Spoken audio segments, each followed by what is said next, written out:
ولقوها وين جاي رجع قرن كان لسه لها جارسين لها مليون كسومالي لان وإدينك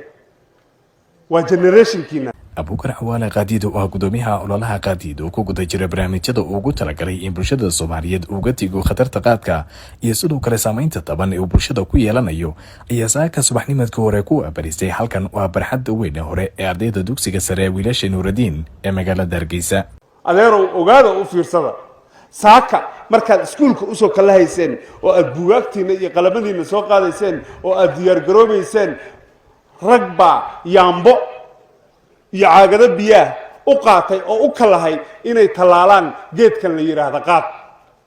halkaasi way goobjoog ku ahayd marka laga yimaado maamulka iyo macallimiinta ku dhawaad 2,000 oo ka mid ah ardayda halkan wax ku barata waxaanu halkaa ka jeediyay khudbad dheer oo dhinacyo badan taabanaysa taasoo isugu jirtay waano oo godsalayn iyo sidoo kale digniin oo kula dardaarmaya ardayda in dhankooda ay guntiga dhiisha isaga dhigaan sidii ay uga hortagi lahaayeen bulshada kalena uga wacyigelin lahaayeen isticmaalka bulwadda qaadka taasoo uu tilmaamay in saameyn ku yeelan karto noloshooda target audience-ga customer-ka la target garaynaya 10 years oo iyagu ku xisaabtamayaan ودليردي ناس يهرفدين marka ka digtoonaada wacyiga dhabta Somaliland iyo meel walba looga soo jeestay waxa weeye ninku hadduu qaad cuno oo laasimo oo la og yahay way adag tahay inuu shaqo la siiyo diin iskuul ka soo bax wiilkaas akhlaaqda la ahow waxa laga rabaa inaad ku taagnaatid jidkaas waxbarashadaada sarasi haystid xariga ilaahay haysatid dhabahaas haysid akhlaaqdii iyo tarbiyadii halkan aad weliga dhabarka ku sidatid markaas dhig jalaqa u siinina wadanku shaqo ma leh iyo dhibaato jirtay calaf baa la cunaa haddaad dhabahaas haysid oo aad ku sugnaatid shirkado waaweyn oo dalka ayaa raadinaya waxa loogu yeero emerging talentiyadaas energy-gaas cusub oo dhalinyarada shirkadaha ugu waaweyn baa raadinaya dahab shil baa idin baahan oo expand garaynaysa Telesom baa idin baahan Hormuud baa idin baahan Gob Stores baa idin all the Somaliland businesses dadka ay ku tashanayaan oo la rabo inay kubciyaan oo ay ballaariyaan waa idinka laakiin waa maxay bisharuud shirkadahaas waxay leeyihiin waxaan doonaynaa nin xayiya oo firfircoon oo aamin ah oo ilaahay ku xiran oo Nuuraddiin ka soo baxay sababtaas awgeed qofku haduuba wadada qaadka raaca anagu shaqo ku melin shaqana siin mayno waa xaqiiq jirta weey bidda kale dhalinyaratiin jaamacad baad u gudbaysaan heer waxaad u gudbi doontaan insha Allah darag baa Allah idinka dhigay in qoys la dhiso wax la shukaansado reer la dhiso laakiin wacyiga hadda jira dumarkii waxay leeyihiin waxaan rabnaa nin mas'uuliyaddeeda qaadi kara nin caruurta aan dhalay tusaale ku dayashan u noqon kara sababtaas awgeed annaga nin qaad cunaanama geeyo waa wacyi rabo oo dhaba u jira marka ama waa qalanjada ama waa qaadka midka dooranaysan hadda iska cadaan u maleynaya Soomaa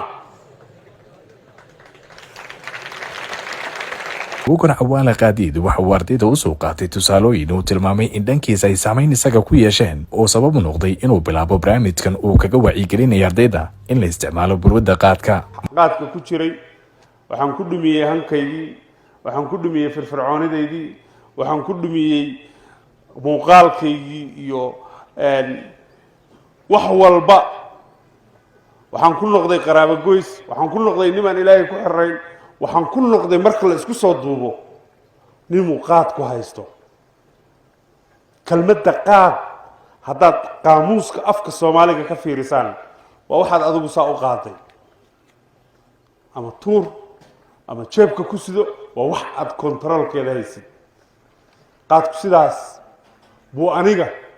iyo nin walba cunayba sidaas u qaaday nin ilaahay ka furfuro oo ilaahay ku xirma oo ilaahay farad u furo mooyee waa khatar weyn muddo markaan halkaas ku jiray ilaahay subxaanahu wa tacaala baa xigmad ka watay 2004 bishii February ma aniga nin kale isla marqaansan oo qaadkaas cunayna baanu isdilay 4 toorey buu geliyay buuggan aan ka qoray wiilkii quusan waayay chapterka aan uga hadlayay mididaas waxaan u bixiyay tooreydii barakaysnayd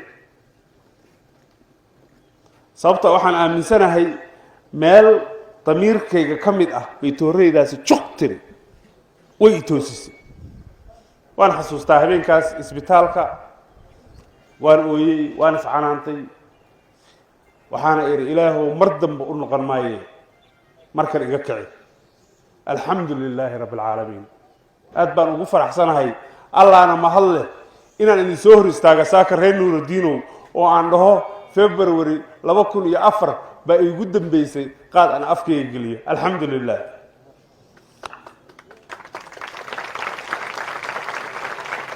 wixii ka dambeeyey waan isjafjafay xarigga ilaahay baan qabsaday waan shaqaystay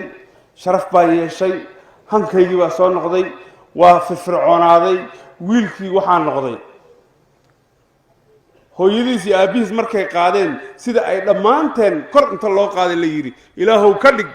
kii dalkiisa iyo dadkiisa iyo diintiisa anfaca intaas qaadka markaan cunayay intaas buu ka reebay laakiin markaan daayey intiiba dib bay usoo noqotay waxaan garowsaday markaan taydii ku filaaday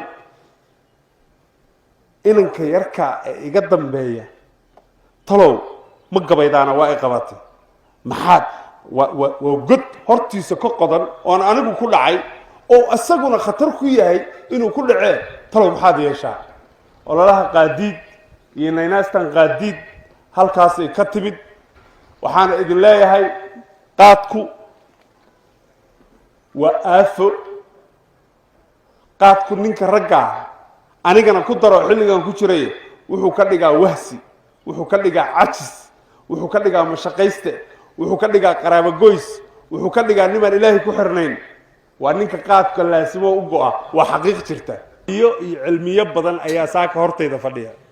waxaan ku baaqayaa oo aan codsanayaa maamulka in la asteeyo maalinta wacyigelinta maandooriyaha ee iskuulkani leeyahay nuurudiin iskuul maalinkiisa oo aad idinku hogaamisaan oo aad soo diyaarisaan oo aad ka gabaydaan oo aad tabeelayaal inta samaysaan bulshada dib ugu celisaan oo dhahdaan annagu reer nuurudiin haddaanu nahay waxaanu ka digaynaa falalka noocaas iyo noocaas iyo noocaas leadershipka iyo hogaamintu halkaasay ka bilaabataa